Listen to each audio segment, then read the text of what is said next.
You are listening to Something Rather Than Nothing.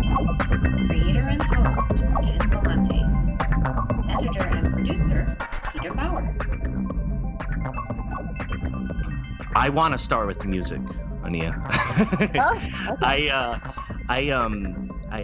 I wanted to hear about the music that you've done in talking about art and expressing yourself. I'm a music lover, adore music, and it's been so helpful for me almost to breathe at times. And Ken, can I interrupt you for a quick second? Yeah. The pronunciation of my name's a little different. Okay. So it's just Aunia. Aunia. Mm-hmm. It's just Aunia. Easier that way for people. Aunia. Then they try to phonetically go Aunia. Aunia is really my birth name, but it's just so much easier to say Aunia than Aunia. You know what I mean? Aunia. Thank you for doing that. I was actually had that written in my notes and I skipped over that.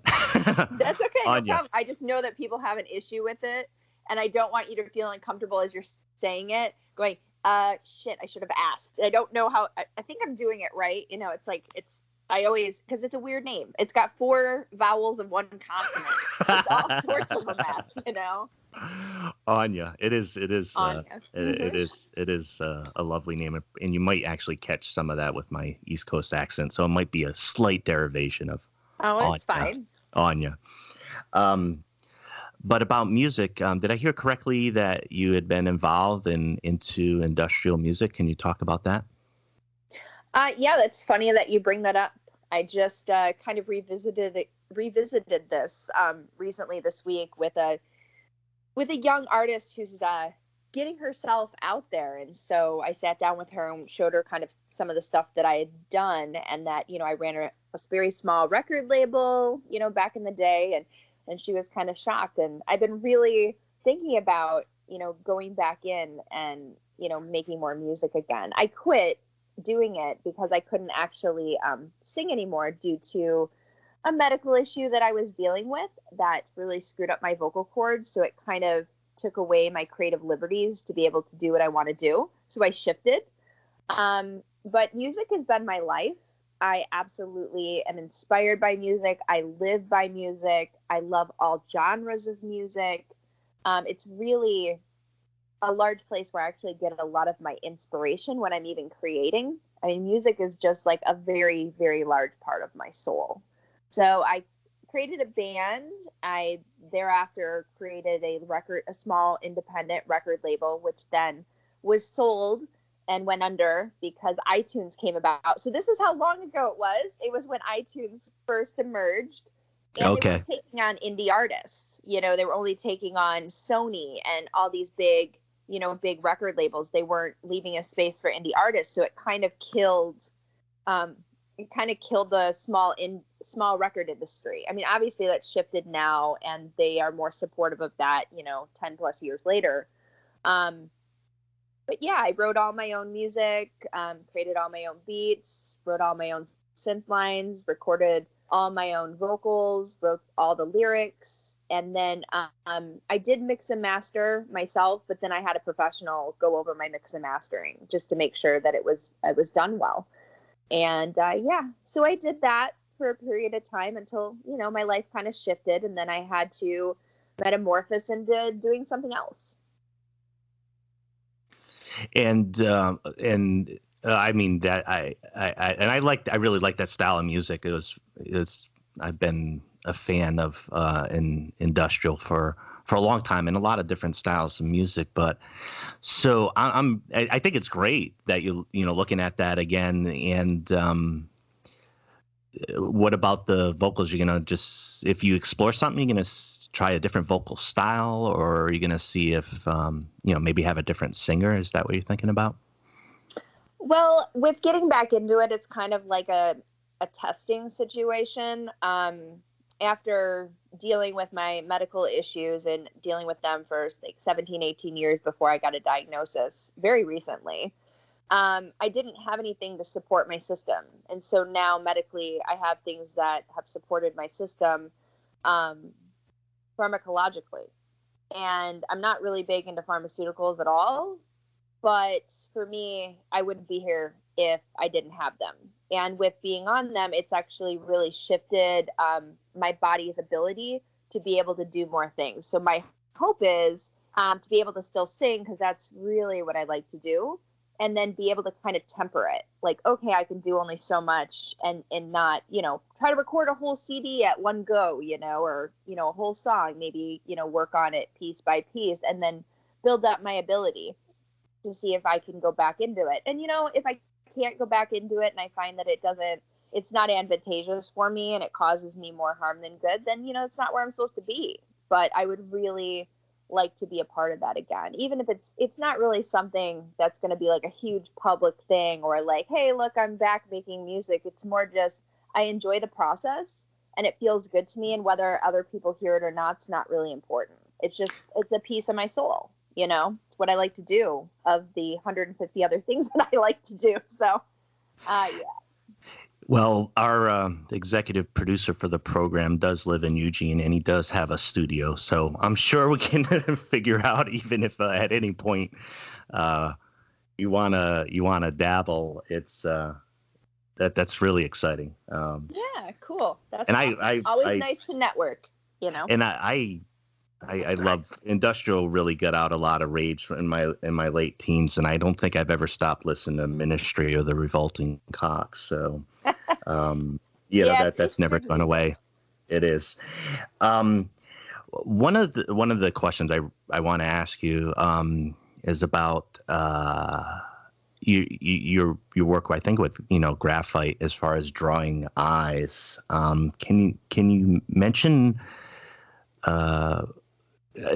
Let me say this. I mean, the detail, eyes are fascinating. Poets write about them. They draw you in.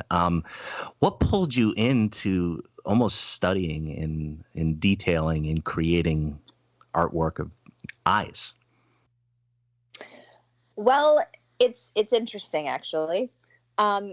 So years ago, I used to acrylic paint, and then with my disease, being allergic to everything, I had to shift into digital, which wasn't actually too far away from what I was already doing, because I was a graphic designer already.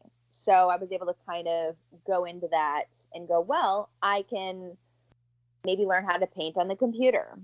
And over years, when I started exhibiting back in 2005, there was a huge no for digital art. Like, I would submit my stuff to shows, and I mean, it was like, no. It wasn't even like, it was like, no. And I remember, talking to people about this, saying, there was a time that photography was considered not an art form. Like, they're not real artists, people who take photos. And I'm not talking today people who, take photos with their phone all the time and call themselves photographers. I'm saying, like, legitimately professional, successful, talented photographers were totally knocked down by, these painters. And now we are in the 21st century, and we have museums dedicated to this medium. And now, after 2005, now we're sitting at 2019, digital is an open book. Galleries are showing it, museums are showing it. It's more of an open kind of platform. But I had a lot of kickback to being a digital person. So I thought, what medium can I get into that's not going to make me sick? I can't paint, I can't do it with acrylic. I can't, do it with watercolor. I can't do this. So what I need also the tangibility of it. I was missing that. I mean, as much as I love the computer, I want to feel things with my hands. I am a creator in that fashion. I'm the kid that was out digging in the dirt. It made me feel like I wasn't really touching my work anymore. And if you look at my pieces in the digital realm, it is a huge focus on the eyes, how the woman is, focused.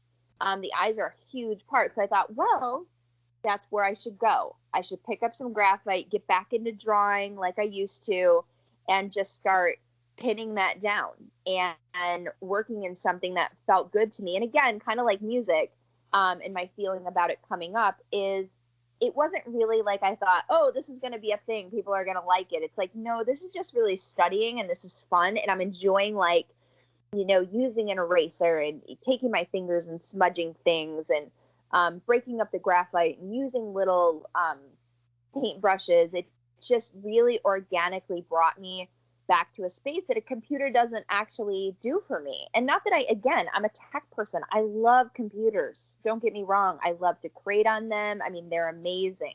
I wouldn't have the music that I've done. I wouldn't have the art that I've done. I wouldn't have 20 years of graphic design without a computer. But there's something organic that lives in me. And so that's one of the main reasons why I started doing that. And then, of course, different facial features like noses and mouths. But the eyes, like one eye to another, it's just so different. And they really are the soul. I mean, I don't know. They're captivating to me. That's one of the first things I look at when I look at a human being when I meet them is their eyes, and then also their hands. So, it's this sense of where the most expression comes in. Yeah, and you would have incorporated both the hands and eyes by the drawing itself of the eyes, and I was wondering about that because as part of at least how I've heard you process describe of almost like a catharsis, healing, or striving in.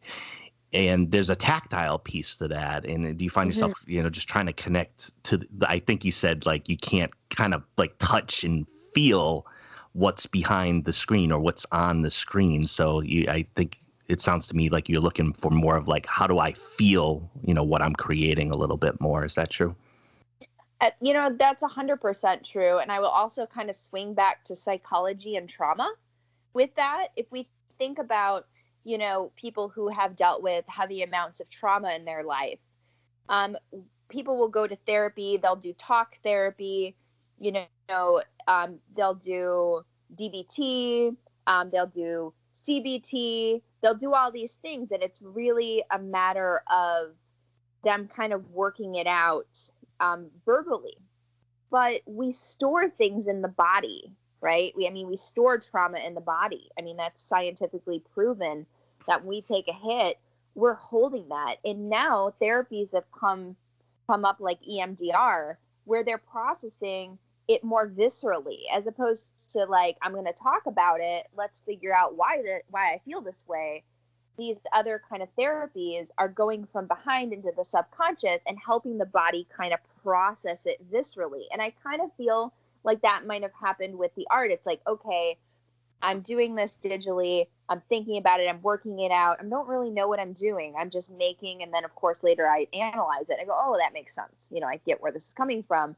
But the tactile nature of graphite does give me more of that physical, visceral involvement that I think one needs to process, because it's only recently in psychology, well, actually the last 20 years, that's recent in psychology, that people are starting to understand the visceral need to process things more tactile, like through movement, through, like EMDR, where they're dealing with the subconscious and almost like, is it gamma?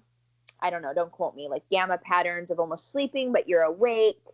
And so it's cool that the world is kind of noticing that, we can't just always talk things out, that our body actually stores things that need to be processed in ways that we can't think out of it. Your will isn't going to change that for you. You can will yourself and work and do everything you can, but your body is still holding that tension. So yeah, that's, I think, one of the main reasons why is really getting in there and being able to process that in a different manner, a more visceral, tactile manner, and mixing those two together, which makes a process of art as a catharsis, right? I think even more advantageous to the growth of the human that's being a part of it.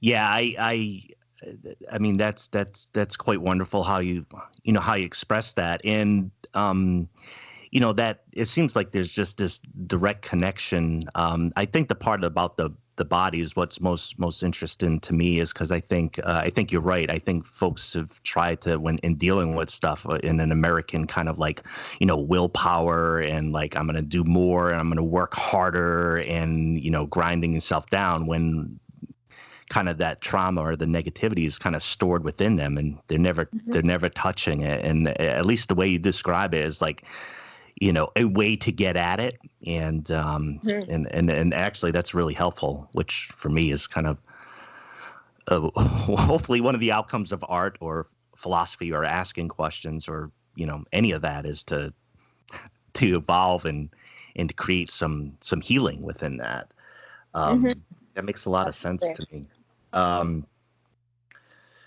So this is a very different question, and I just want you to answer how you see fit. I saw in an interview of yours, and you mentioned about like hauntings and ghosts, and within the world that I see, particularly within a lot of your paintings,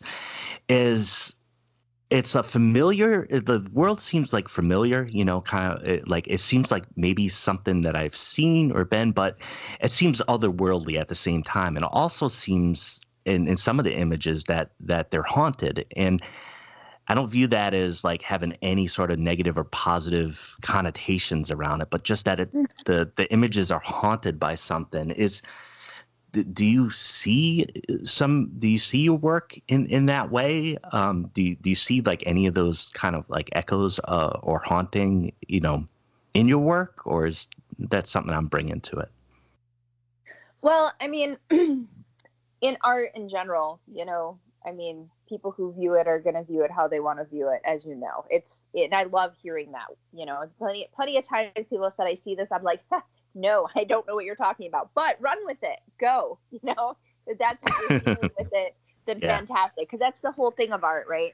It's great to hear what artists' interpretations are, but it's also really good to have our own feelings around it. For me, what you're saying, it is a truth.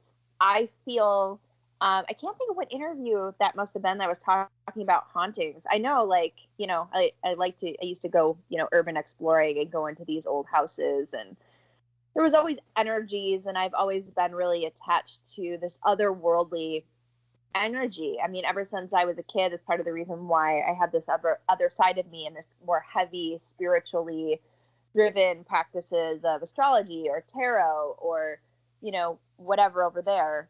But I've always kind of been like in and out. It's a strange thing. I've always kind of felt like I was a cat, kind of like in and out. I'm very right brain, left brain. So I'm very equally both.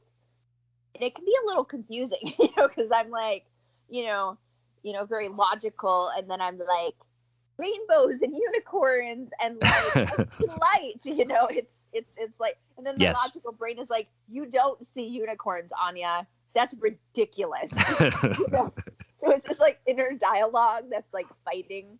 But the hauntings, I feel, I really do feel that the things that are being seen, and whether or not it wants to be called a haunting, or there's a mark on the human being, or there is a bit of baggage, or there is a sense of something there, it's absolutely. I lived for so many years deathly sick without anybody actually taking a serious interest in my disease. Really just put it over there and said, well, you're a woman and you probably are hormonal. And that's kind of what it was. Or you have anxiety. I'm like, I know that. Like, you don't have to tell me. Right, See my foot tapping. Okay, I know I have anxiety.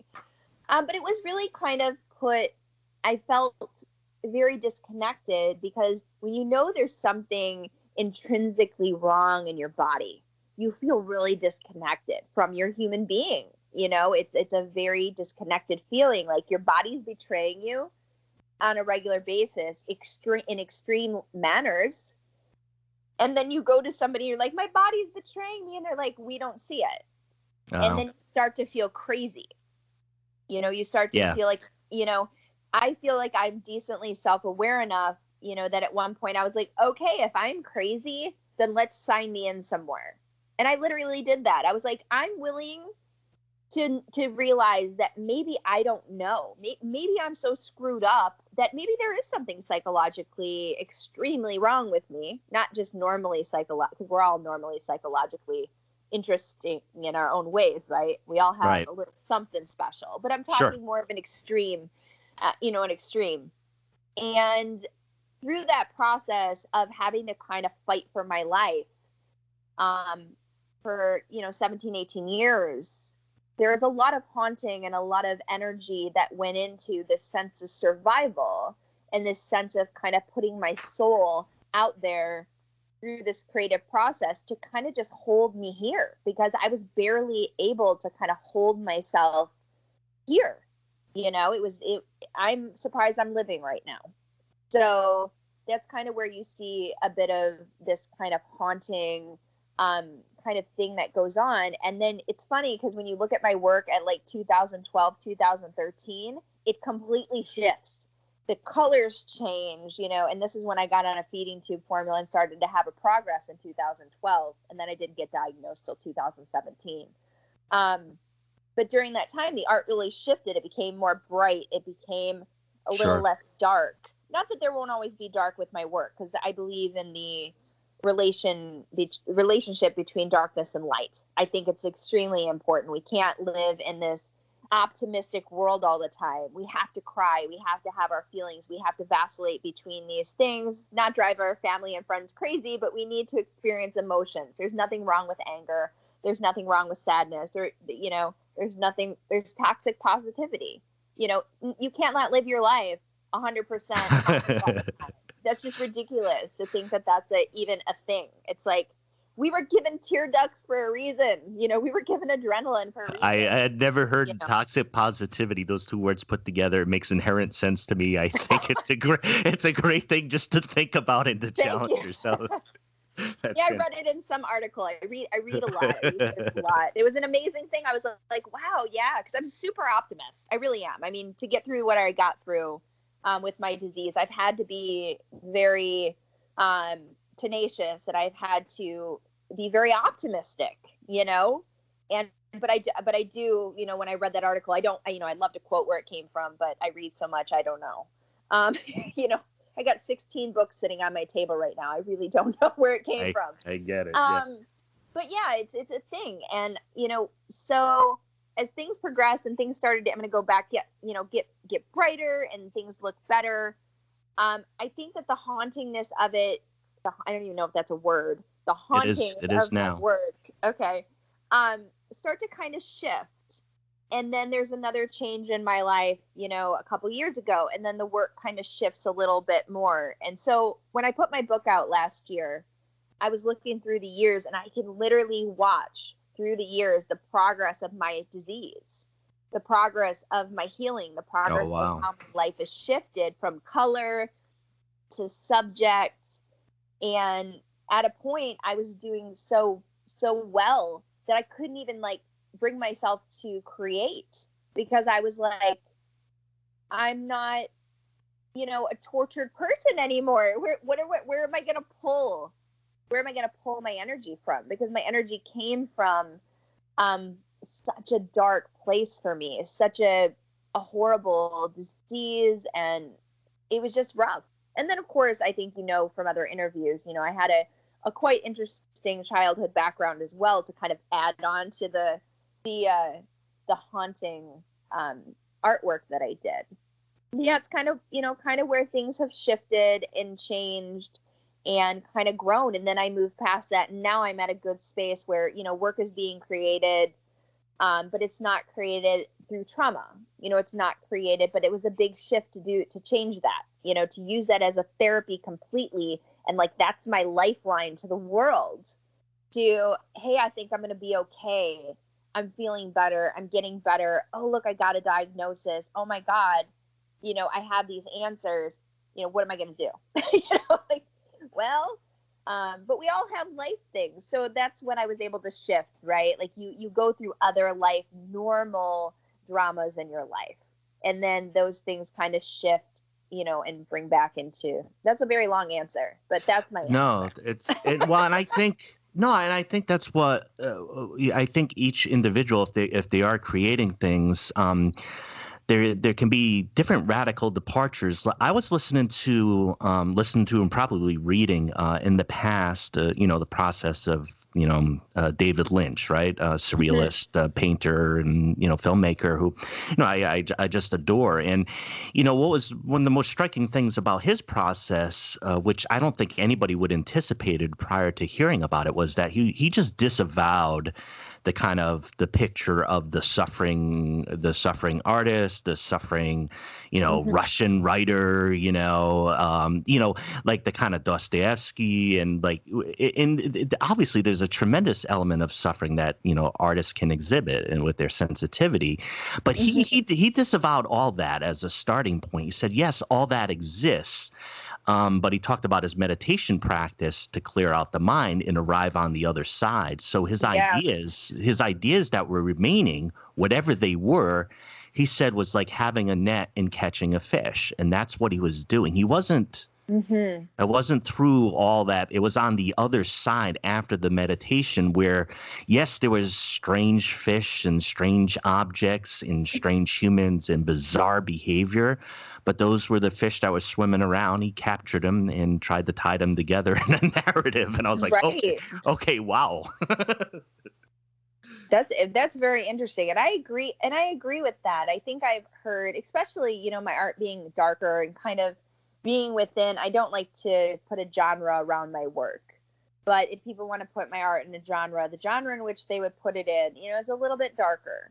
And I think that there is this constant, it's kind of like the toxic positivity. It's just like, you must be this like traumatized artist. You must be, this tortured artist throwing yourself on the floor, whatever, you're not getting your best work. And I agree with what you're saying with David Lynch. It's like, I did that for survival.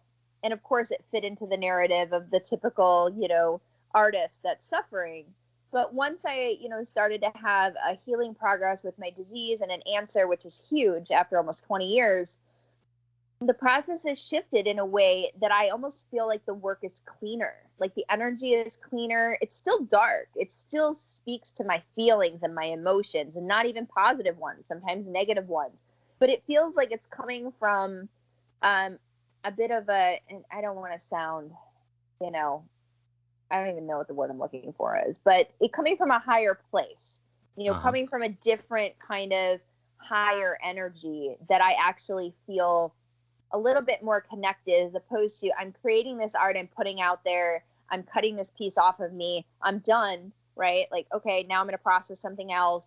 Because I get really disconnected from my work when I'm done with it. It's like, I'm done, now on to the next, because to me, it is like working through things. And now, over the last 2 years, the work that I've been creating, I feel more akin to it being closer to me. I'm like, oh, okay, I can still look at this and not be like, ugh, I don't want to see that anymore. I can look at it. I can still feel it. And maybe in a year from now, that won't be the same, because we all evolve, right? And a year from now, I could be like, that's the stupidest shit I've ever produced in my life. I don't know. Yeah. I mean, but right now, being able to be at a better, spiritual place. I meditate, I do yoga. I do a lot of things, prepping myself to do work, as opposed to before it was just like, I'm so sick. I just need to get my mind and do something else, because don't know how long I'm gonna be able to last on this planet.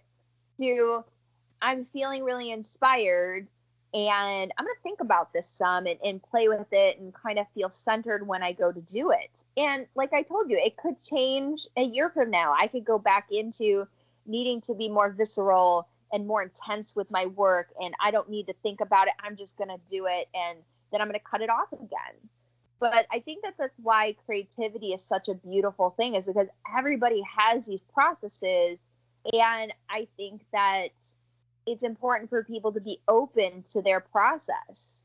And there's a lot of people who feel like they should do it a certain way. I should do it this way. An artist should look like this. It's like, no, there's so many different ways to be a creative person. And you don't have to be a tragic artist. You can be a happy, donkey riding, tiara wearing artist. I mean, you could be crazy like that, or you could be somebody who's crying in a little room and with all the blinds down, sipping some vodka and just smoking a cigarette and writing some nasty poetry. I mean, you know, there's all these ways. But I do think that creatives, it would be really good for them to be able to find in themselves what really works for them and know that they can one day be in that room, but then the next day they could be riding a donkey. It doesn't matter.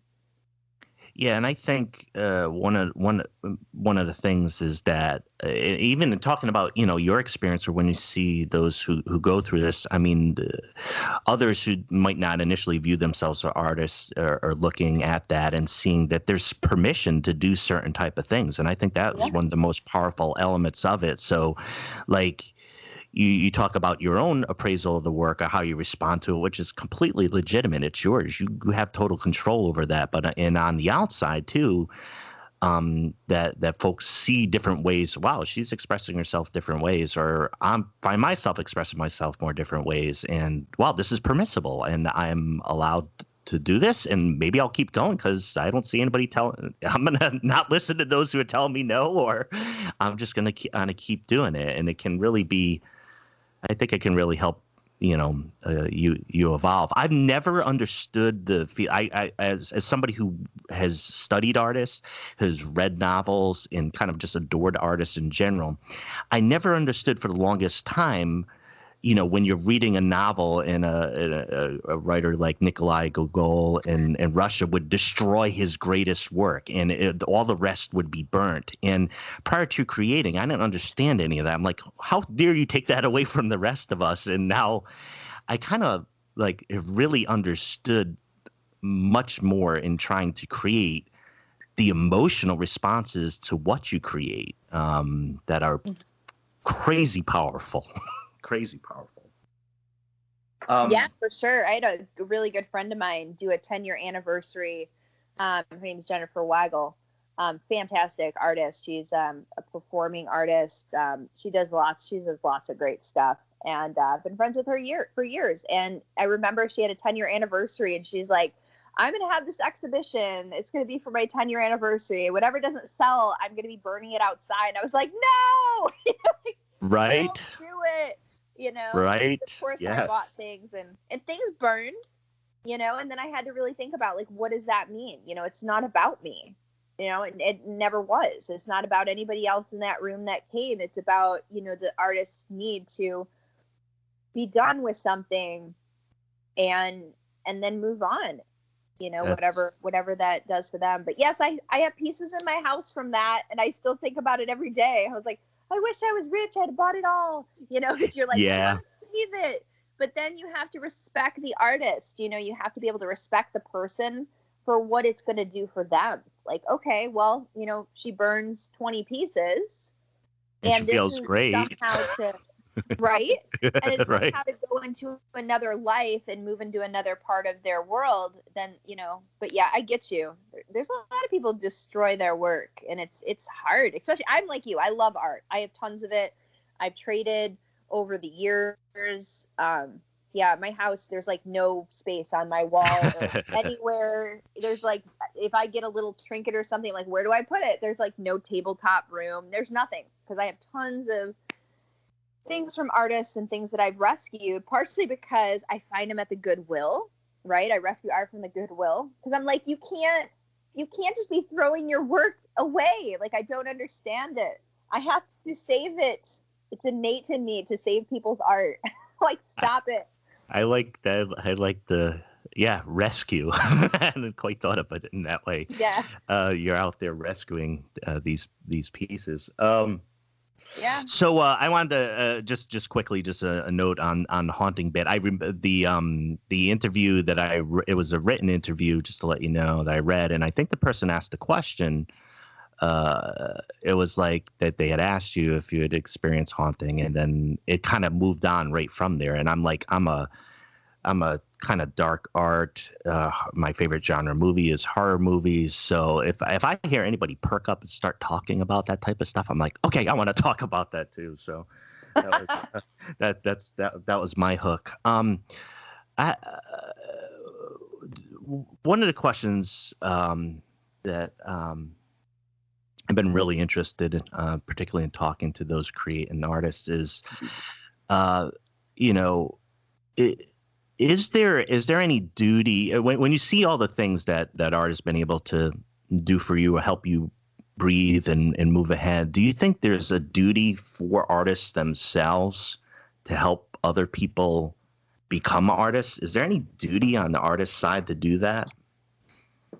I mean, I think that's a really valid question. I don't believe, I believe that we all have free agency, and I don't believe that anybody is required to do anything for other people. But on a more moral standing, I feel that if people have helped you along the way, that it would be a really good thing to turn around and be willing to help someone else. But I feel like that goes across from art to just, somebody opening the door for you at a store, and then you get inspired to open the door for somebody else. I mean, I think that that's just really how the world should operate. But of course, I'm not God, and I don't get to tell everybody how they get to act in the world, which I wish I could, which would be amazing. Be nice to people. Like, stop being dicks. But I think that, it is really important to be able to turn around and help other people in any aspect of whatever you do. I mean, if people have given you a leg up, if people have given you opportunities, then you really should see how you can turn around and make someone else's life better as well. So, my answer is a very strong yes to that. Whether or not someone has the ability to do that, now that's a whole other story. There's plenty of artists out there that are shut-ins and that have no social skills and have no real ability to turn around and maybe help someone else because of, their own introverted personality, which there's nothing wrong with that. There's absolutely nothing wrong with, somebody being more introverted and not being able to communicate as well. And that's just kind of who they are. But if you're more extroverted or you have the ability to do something for somebody to help them out, I mean, I think you should. But there's also the other part of this where, and this is kind of a rough thing, this is what I've noticed in the industry of arts. It is very similar to an entertainment industry. And people will say, no, and I'm like, no, really it is. It clearly is. People will climb you to get over top of you. They will use you to get where they need to. They will turn around and they'll shit on you. Because people, it's a art is really about what we're doing. It's so ego driven, right? And I'm not saying ego is a negative. It's like people are processing trauma. People are expressing political opinions. Whatever the case may be, art has so many functions in the world, but it comes from a very personal, you have to create it. You're doing it. This is your baby. This is why people say, like, for instance, Lady Gaga, as a musician, someone joked with and said, oh, you're pregnant. She's like, yeah, I'm pregnant with my next album. We're birthing these things in creation, and we're so attached to them, right? And so people will, not everybody, but there's people who will do anything to get to the top. And if you reach down to help somebody out, you have to be willing that they're going to step on your face and be okay with that. And that's probably one of the biggest things that I teach artists. Like, if you want to turn around, you want to help somebody, you have to really be able to say, I did this for myself, and I'm willing to have this person appreciate what I've done for them, or I'm willing for them to cut my throat off, and then that's it. So you can't just say, oh, I want to help somebody and I need a good outcome from that, and you want it. Of course, you should want a good outcome. You should help somebody and expect that they appreciate it and maybe tell you thank you and, give you a little accolades for that. But it's like with anything, when we do something nice for somebody, or we do something nice, or we do a favor, if we're expecting a reward from that, then we're not coming from the right place. And so that's kind of what I feel. I don't feel that people should walk into helping other people expecting that they're going to get a pat on the back, because they could get just kicked in the face on the way out. But they have to be willing to accept, like, I did what I felt was right. I know I helped this person. That's good enough for me. If somebody wants to step on my face, that's their karma. They get to go ahead and eat that karma. So I'd imagine in the description yourself of, both sides of your brain and having those working. And from what I see is as far as your, focus on like the business and how you navigate the art world, how you create as well. You really, I'd imagine those two elements really have to be combined. And I'm assuming in this type of economic, 21st century American, capitalist, there's that whole element where you do need to navigate and also understand that where this is based on transactions and what that brings to the process. And I know you've developed both skills, and you probably have to drop back and forth between those pretty consistently then. Yeah, you do. I just did a panel discussion at the Holt Center here with an involvement with Lane Arts Council with 4 other artists. And this is one of the things we really talked about. And I think this is a conversation that is difficult for creative people. You really do, to be successful, you really do have to have like a 50-50 attitude. 50% business, 50% creativity. You can't just paint away in a basement and expect that someone's going to see it. And just because you're good at social media doesn't mean that you're good at business. There's a completely different side to that. Are you able to actually articulate yourself and write a good letter to a gallery? Things like that. And there's different versions of success and all that. And that's, another thing. But you do really need to have like a 50-50 kind of situation. Because if you're only business, then you're not creating the good work. Because there's plenty of people out there, if you look at the internet, and even prior to people having 100,000 people on Instagram, for example, right? And they're like, I'm super successful. And not that they're not super successful, because that is a form of success. But the thing is they could have subpar art, like not even really good work, but they're really good at social media. But then there's people out there, I'm sure you've seen this, Ken, where they've just magnificent, like super talented people that they don't have a strong following, or they don't have a good business sense, and no one's paying attention to them. So there's plenty of people that are making success that have subpar work because they're working it, they're fighting it, they got a business sense, they're doing it. And then you have this other group of people who like have great work, and they're not really getting it out there or getting it seen or getting it. And they might not want to. I'm not saying that just because. Also true. Yeah, sure. You don't need to necessarily be in a gallery, but it's very imperative to be willing to do the work. And social media isn't all the work. There's plenty of other places. Social media can go away in a day. I saw some woman on the internet recently, and this is, to put this out there for people. She had whatever 300,000 followers, whatever. And she lived off of what she did. It wasn't art. I don't remember what it was. But Instagram totally deleted her account and won't give it back to her. And she lost her full ability to have an income. And she was crying all over the internet. She's making a bit of a, it was like kind of drama-ish. And I kind of rolled my eyes at it like, really, lady? But then, of course, the other side of my brain's like, this woman worked for this. And I understand that it's Instagram, but this is how this person became successful, how they have money in one swoop, and it's gone. Everybody's telling her to go get a job, go do this. Great. I agree with that. It's not working. Go get a job. But somebody's whole entire business, you can't go out in the public and just go knock down a physical business like that and just go, okay, we're done. Now go do something else. People have built their lives on YouTube or built their lives on different platforms where they're able to make a living. And there's nothing absolutely wrong with that, but you have to have other eggs in different baskets and other ways to deal, because one minute is so temporary. It can be gone forever.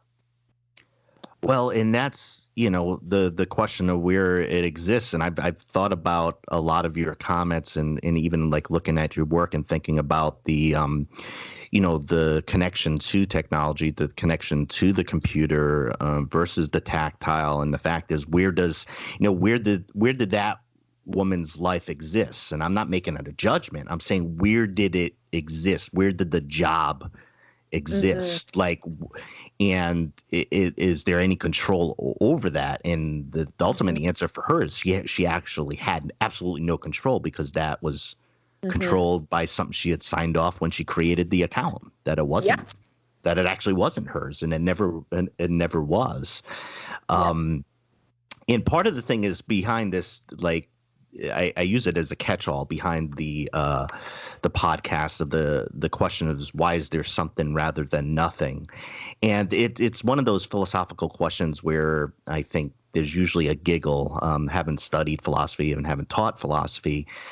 I like how philosophy makes us giggle because the question seems stupid, or like why you're asking it, or like why are people looking at it in this way. And so there's this disruptive quality to questions. But historically, it's like, why are we dealing with anything in the world? Why are we dealing with something being here? Why is there anything?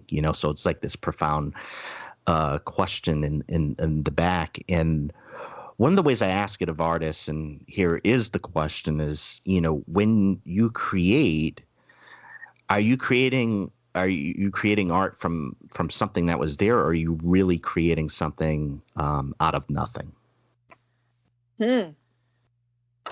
That's complicated. And I know you can handle it. Oh. Did the chicken come before the egg, or did the egg come before the chicken? Oh, it's why do chickens ever exist in the first place? That's right. Because I'm God, remember earlier? I do remember that. So now you can answer so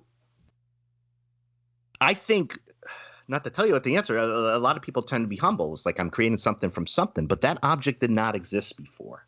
Before you did it, before it showed up on the screen that I'm looking at right here, it did not exist before. It wasn't there. It was nothing. So, but I'm going to let you answer it. We're all influenced by people. And I think that that's the one thing that people want to pretend to say, that they're completely void of inspiration from other outside influences. And they're like, I'm 100% original. I'm 100%, I'm creating this out of nothing. And it's like, if you came out of the womb and you were able to create, I guarantee you wouldn't be making what you're making right now.